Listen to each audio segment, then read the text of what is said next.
लाभ दे रहे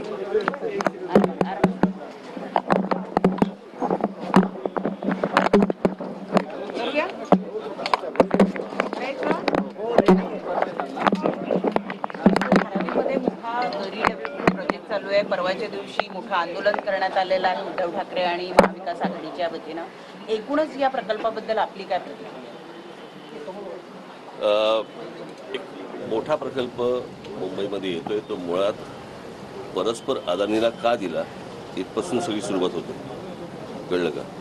आणि अदानींकडे असं काय आहे की ज्याच्यामध्ये विमानतळ पण तेच हाताळू शकतात, कोळसा पण तेच हाताळू शकतात, बाकीच्याही गोष्टी तेच हाताळू शकतात। आणि एवढा मोठा प्रकल्पाला तुम्ही मोठं सगळ्या म्हणजे जेवढ्या टाटांपासून अनेक लोक ह्या कंपन्या आहेत त्यांच्याकडनं तुम्ही टेंडर्स मागवायला पाहिजे होती, डिझाईन मागून घ्यायला पाहिजे होतं, तिकडे नेमकं काय होणार आहे कळायला पाहिजे होतं, पण ते झालं नाही। मला फक्त प्रश्न एवढाच आहे की या सगळ्या गोष्टीमध्ये आमच्या तिकडच्या पदाधिकाऱ्यांच्या बोलणी झाली होती या सगळ्या संदर्भामध्ये, आणि अदानी ग्रुपचे कोणीतरी एक जण आहेत त्यांनाही म्हटलं मला पहिलं डिझाईन तुमच्याकडनं मला दाखवा, हेही झालं होतं। मला फक्त एवढाच विषय आहे की आत्ता हे जे आता काय कोण सरकार बोललं तुम्ही? महाविकास आघाडी, आज का जाग आली? मला असं वाटतं जाहीर होऊन मला 8-10 महिने झाले असतील ना, आज का मोर्चा काढलाय की सेटलमेंट नीट होत नाही म्हणून? कशासाठी मोर्चा काढला?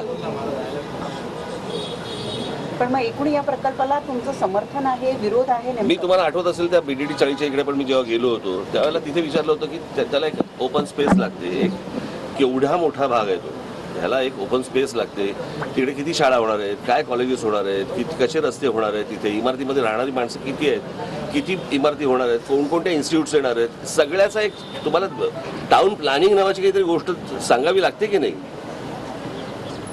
की एक एरिया भाग घ्यायचा आणि सांगायचा हा अदानीला देऊन टाकला, असं थोडी असतं। आणि हे 8-10 महिन्यानंतर जागे झालेले जे काय कुठच्या आघाडी जे आहे ह्याने विचारला का प्रश्न की नेमकं काय होणार तिकडे?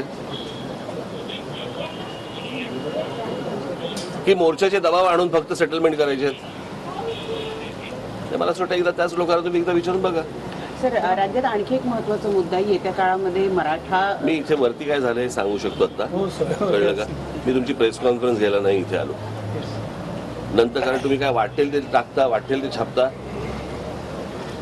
परवा दिवशी माझी काय बायको काय बोलली त्यातलं पुढचं पहिलंच वाक्य घेतलं, पुढचं वाक्य घेतलंच नाही, कारण ते तुमच्या फायद्याचं होतं। असो, आत्ता आमची वरती बैठक झाली लोकसभेच्या निवडणुकांच्या संदर्भामध्ये आणि कोणकोणते मतदारसंघ लढवावेत, न लढवावेत, कसे लढवावेत, काय काय मुद्दे असावेत याच्यावरती आमची इतका सखोल चर्चा झाली। आणि त्याच्यानंतर आता जेव्हा पुढल्या वर्षी जेव्हा निवडणुका जाहीर होतील त्यावेळेला त्यातले कोणते कोणते मतदारसंघ लढवायचे ते तुमच्यासमोर जाहीर केलं जाईल। तर महानगरपालिकेच्या निवडणुकांचं पण अजून 2025ला होतील, कारण सध्या निवडणूक आयोग, कायदा असं काही नाहीच आहेत सध्या। त्याच्यामुळे ते गोविंदाचं गाणं आलं होतं ना, मेरी मर्जी। संसदेमध्ये जे काही झालं, परवा संसदेत जे काही झालं त्याबद्दल मला